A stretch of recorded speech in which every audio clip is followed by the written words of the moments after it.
Olá, eu sou Tomás Azevedo e está começando mais uma aula de Anatomia Aplicada. E o tema de hoje é a anatomia da coxa. Logo de início, eu já questiono quais são os limites e os conteúdos do trígono femoral, aquela região anatômica localizada logo na raiz anterior, na parte anterior da raiz da coxa. O trígono femoral, como o próprio nome diz, é um triângulo localizado na região da coxa. Ele é localizado, como eu já acabei de falar, logo na parte proximal, ou seja, na raiz, e na região anterior, ou seja, é esse triângulo que eu acabei de demarcar em amarelo, né, com esse tracejado amarelo. Os seus limites, então, serão, superiormente, nós teremos o ligamento inguinal, que é aquele ligamento, né, que vai lá da crista ilíaca antero-superior até a região da sínfise púbica, né, da parte púbica ali do osso do quadril. Então, superiormente no trígono femoral, nós temos o ligamento inguinal, que é inclusive um marco anatômico para diversas estruturas neurais e vasculares, ok? Outro limite do trígono femoral será a margem medial do músculo sartório, ou seja, o limite lateral do trígono femoral é a margem medial do músculo sartório, que inclusive é um músculo que possui as suas fibras organizadas paralelamente, né, em paralelo, e é um músculo em quesito comprimento, o maior músculo do corpo, ok? Ele vai lá da crista ilíaca antero-superior, assim como o ligamento inguinal, ele vem cruzando, né, toda a parte anterior da coxa e vai se inserir lá na região da pata de ganso, lá na região mais proximal e medial da tíbia, ok? Esse é o músculo sartório. E o limite agora medial do trígono femoral será a margem lateral do músculo adutor longo. Então, esses três grandes estruturas anatômicas, o músculo sartório e o músculo adutor longo, com o ligamento inguinal, demarcam o trígono femoral. Mas quais são os conteúdos? Qual a importância de saber o trígono femoral? Quais são as estruturas que passam por essa região anatômica? Existem algumas formas de fixar esses conteúdos do trígono femoral. Uma delas são as estruturas da lateral para a medial, que formam a palavra nave, ou seja, da lateral para a medial, nós temos o nervo femoral, a artéria femoral e, mais medialmente, a veia femoral. Porém, se você quiser e preferir, pode também memorizar da medial para a lateral, que vai formar a palavra van, ou seja, veia femoral, logo depois a artéria femoral e mais lateralmente o nervo femoral. Então esses são os conteúdos, né, artéria, veia e nervo femorais, que passam pelo trígono femoral, essa região anatômica demarcada pelo ligamento inguinal, pelo músculo sartório e pelo músculo adutor longo, ok?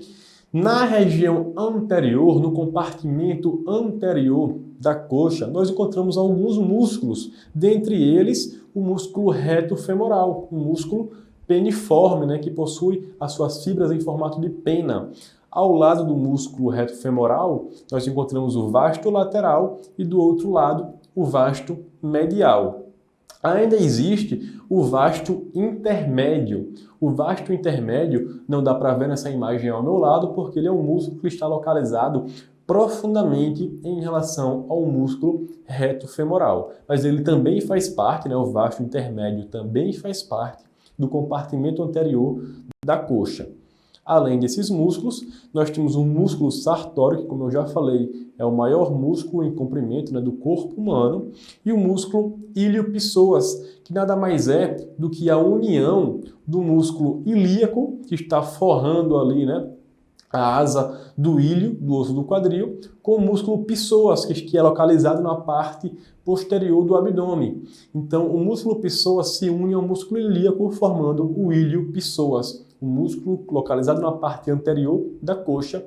E o ilio-psoas, inclusive, acabei não falando na parte do trígono femoral, mas ele vai ser justamente o assoalho, ou seja, como se fosse o chão, a parte mais profunda do trígono femoral. É o músculo ilio-psoas. Então, esses são os músculos da região anterior da coxa, lembrando do vasto intermédio, que está localizado profundamente em relação ao reto femoral. E vocês já ouviram falar em quadríceps femoral. O quadríceps femoral nada mais é do que a união do vasto lateral, do vasto medial, do vasto intermédio e do reto femoral. Esses 4 músculos formam o famoso quadríceps femoral, ok?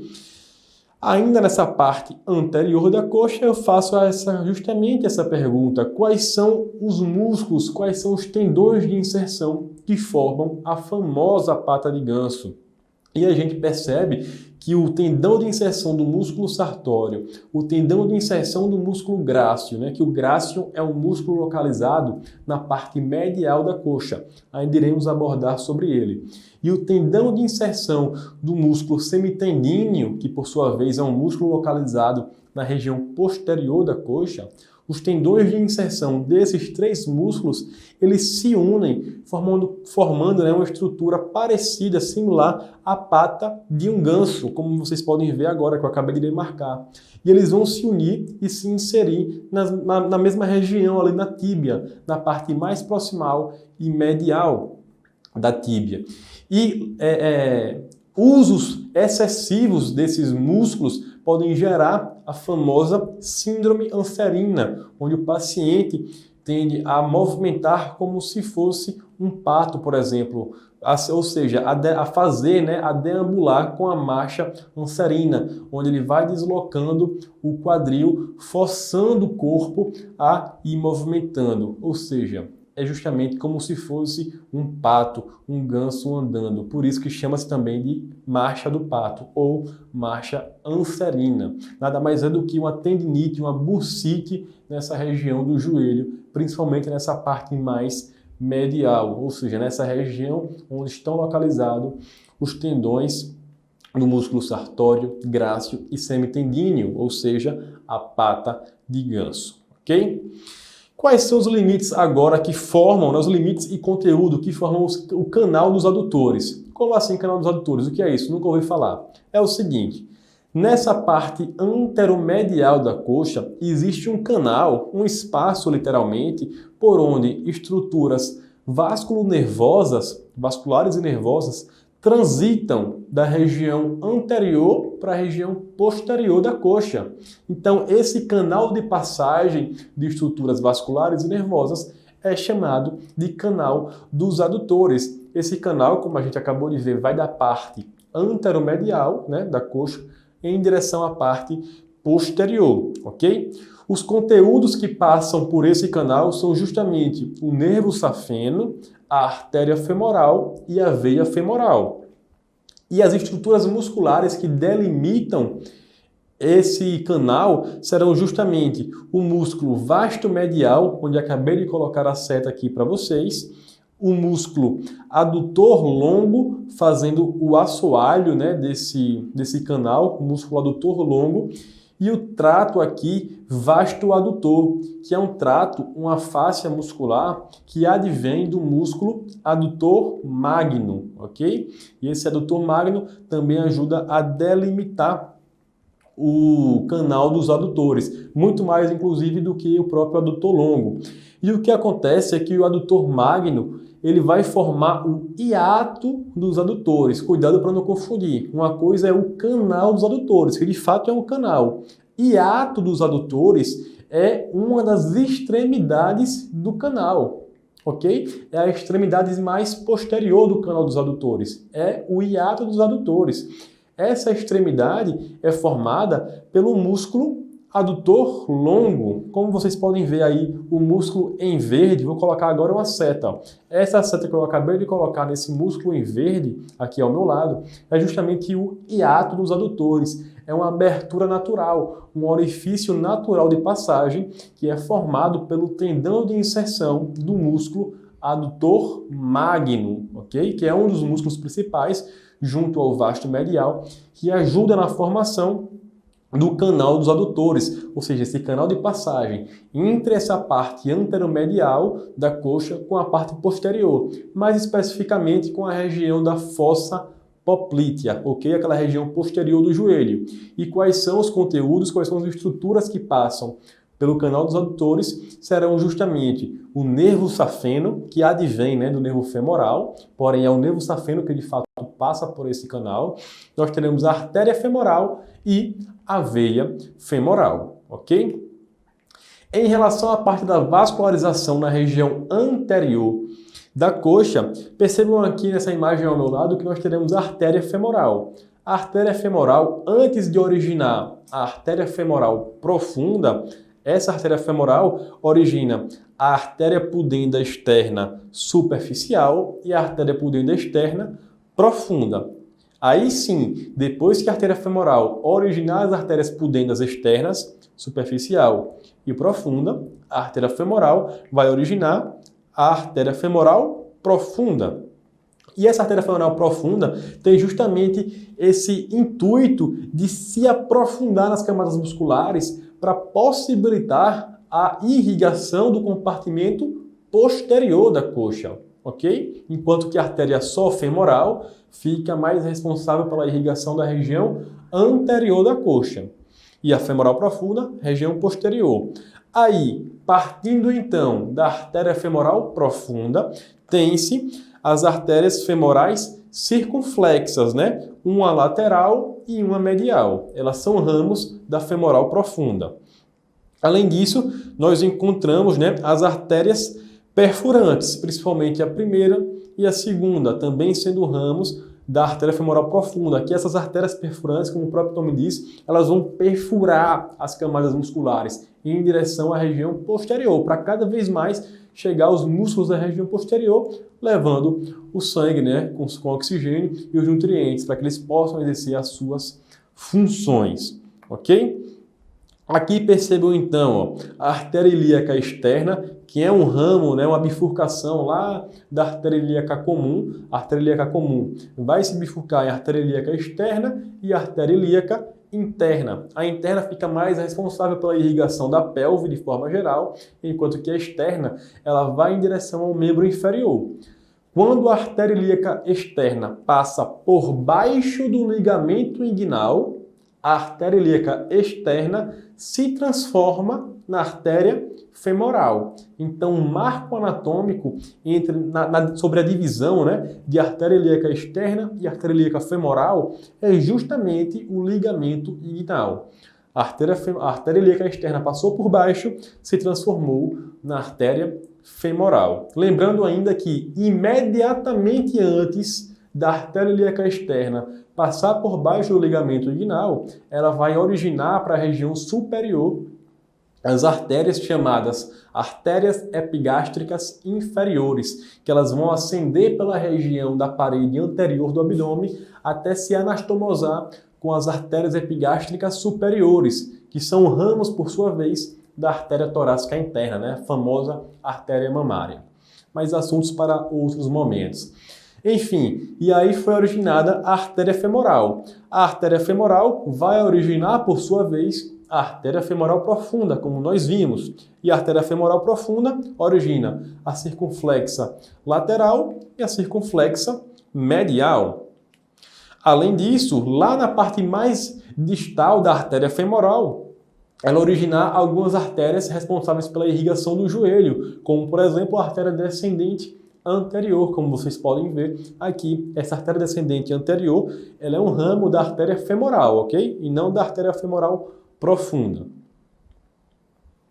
E já sob o ponto de vista de inervação, nós teremos o grande nervo femoral, que é o que faz parte, né, ele é conteúdo do trígono femoral. E esse nervo femoral, ele vai originar alguns ramos até cutâneos para a região da coxa, e ele vai também originar um ramo muscular para fazer a inervação motora, né, dos músculos anteriores da coxa. Porém, o nervo femoral, além de emitir esse ramo motor, ele também emite um outro nervo, que é justamente o nervo safeno. E é esse nervo safeno que vem aqui, ó, junto com a artéria e com a veia femoral, para poder ser conteúdo, ser passagem através do canal dos adutores. Então é o nervo safeno que passa pelo canal dos adutores, não o nervo femoral propriamente dito. ok? Por quê? Porque o ramo motor do nervo femoral, ele fica ali ainda na região anterior da coxa, né? Fazendo essa inervação motora, como o seu próprio nome diz, dos músculos da região anterior da coxa, ok? E aí, qual marcha o paciente pode apresentar diante de lesões do nervo femoral ou do nervo safeno? O que é que acontece? Esses nervos inervam quais músculos da coxa? Os músculos do compartimento medial, músculos do compartimento posterior, do compartimento anterior ou do compartimento lateral? Nós acabamos de ver que o nervo femoral e o nervo safeno são responsáveis pela inervação da região anterior da coxa. E os músculos da região anterior, de forma geral, do membro inferior, eles fazem extensão. Ou seja, os músculos do compartimento anterior da coxa, né, são responsáveis pela extensão da perna. Logo, se os nervos femoral e safeno inervam os músculos do compartimento anterior, que são responsáveis pela extensão, quando esses nervos são lesionados, o paciente tende a deambular com movimentos contrários, ou seja, com movimentos de flexão, que é como se fosse uma marcha alemã, uma marcha de exército, com aqueles membros bem fletidos, bem rígidos. Essa é a famosa marcha alemã. Então, lesão do nervo femoral ou do nervo safeno, o paciente tende a deambular com os membros inferiores bem fletidos, bem rígidos, como se fosse uma marcha de exército, né? Por isso que ela é popularmente conhecida como marcha alemã, ok? Agora, no compartimento medial, partindo do compartimento anterior para o compartimento medial, nós encontraremos alguns músculos, sendo eles um músculo pectíneo, mais na região proximal, lá na raiz da coxa. Nós também encontraremos os músculos adutores, né? Existe o adutor longo, existe o adutor curto da coxa e existe o adutor magno, que é aquele principal músculo relacionado à formação ali do canal dos adutores, né? Principalmente pela formação do hiato, que é aquela abertura natural em seu tendão de inserção.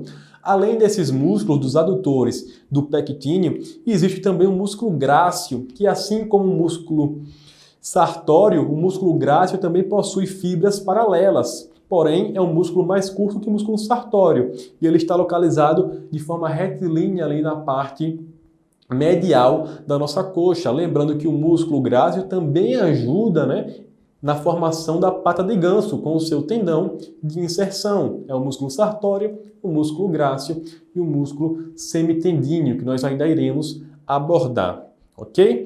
E qual marcha o paciente pode apresentar diante da lesão do nervo obturatório? Primeiro vamos visualizar esse nervo. Aqui na parte medial, todos esses músculos da região medial que nós acabamos de ver, eles são inervados não pelo nervo safeno ou pelo nervo femoral, mas sim pelo nervo obturatório. Se esses músculos eles fazem principalmente a adução, já que são músculos adutores, adução, ou seja, trazer aquele membro para próximo ao eixo mediano do corpo, quando esses músculos, ou melhor dizendo, quando esse nervo obturatório é lesionado, essa capacidade de adução ela tende a ser perdida. Consequentemente, o paciente vai deambular fazendo uma abdução, ou seja, abrindo sempre o membro inferior, fazendo uma abdução, abduzindo de fato, fazendo movimentos semicirculares, como se fosse uma foice, uma meia-lua. Por isso,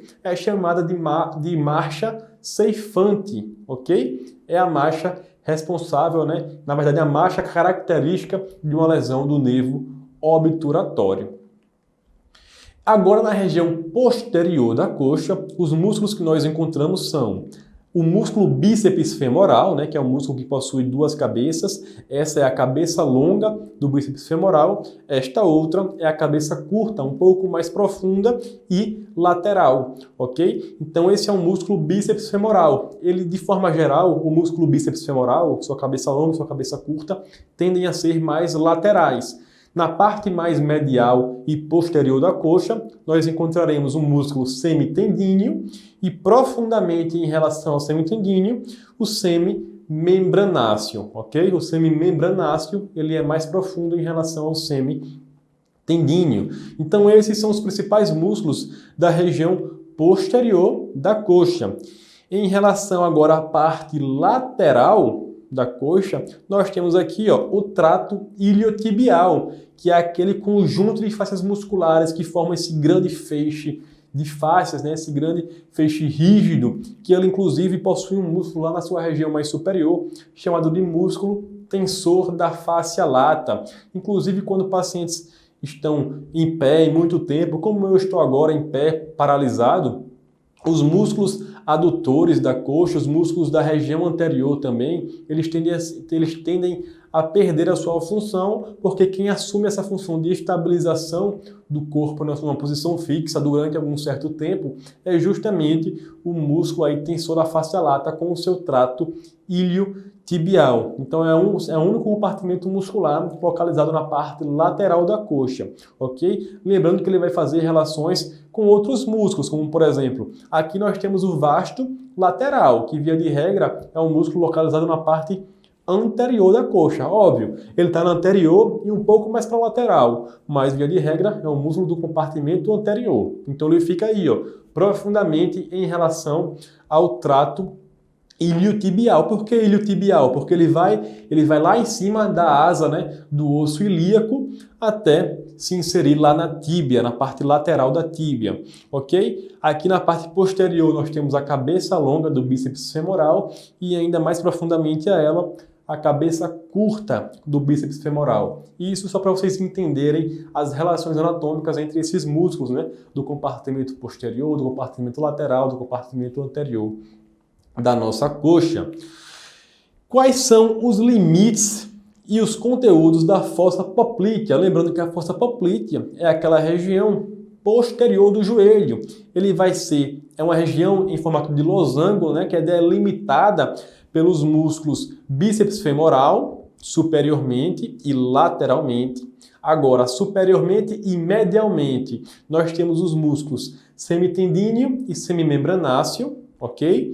E inferiormente, nós temos os músculos gastrocnêmios, o medial e o lateral. Então, superolateralmente, bíceps femoral, superomedialmente, semitendíneo, semimembranáceo.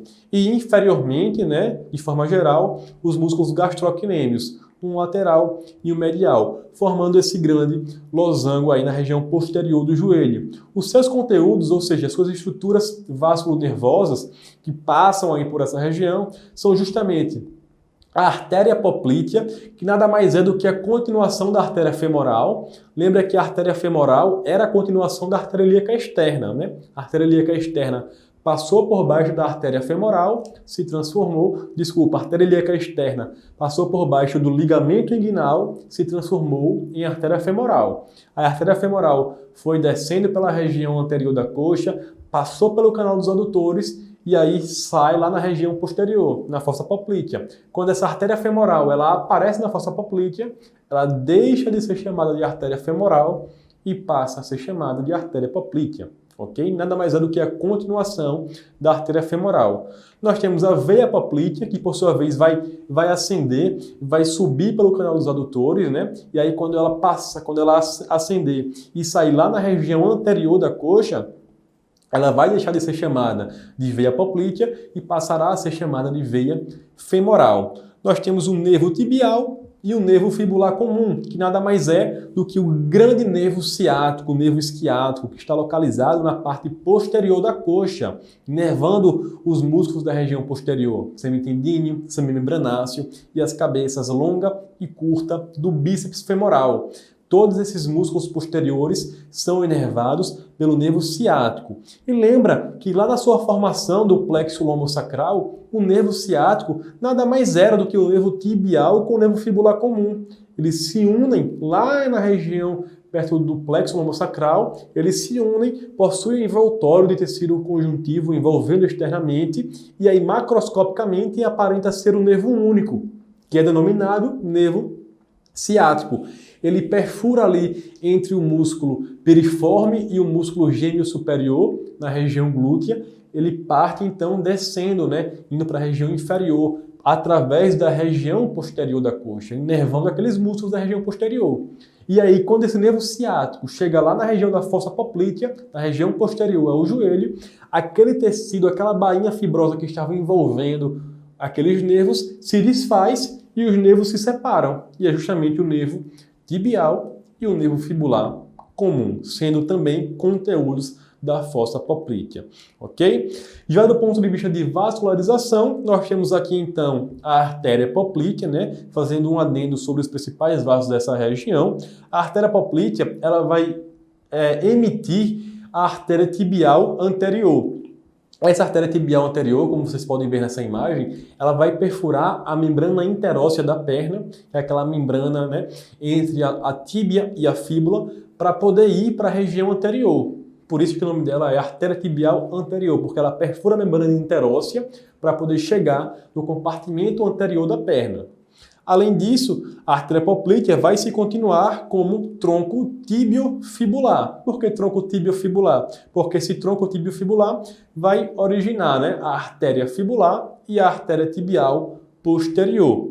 Então aqui nós temos a artéria fibular sendo mais lateral e mais medialmente aqui a artéria tibial posterior, que são essas duas artérias, fibular e tibial posterior, elas ficam localizadas na parte posterior da perna, enquanto a parte anterior da perna é irrigada pela artéria tibial anterior, ok? Do ponto de vista agora sobre a inervação, nós já sabemos, toda a inervação da região posterior da coxa é feita pelo grande nervo ciático, também conhecido como nervo isquiático, que é aquele nervo, né, que é unido pelo tibial, pelo fibular comum. Quando chegar na fossa poplítea, ele vai se desfazer, originando de novo esses dois nervos, né, o tibial e o fibular comum, ok? Lembrando daquela síndrome do piriforme, que é quando há uma compressão do músculo piriforme sobre a raiz do nervo ciático, já que o nervo ciático ele emerge entre o músculo piriforme e o músculo gêmeo superior. Isso lá na região glútea, ok? Então aqui nós temos o nervo isquiático, também conhecido como nervo ciático. Ele vai originar lá na fossa poplítea o nervo tibial e o nervo fibular comum. Então, essa foi a nossa aula sobre a anatomia da coxa. Espero que tenham gostado e até o próximo encontro.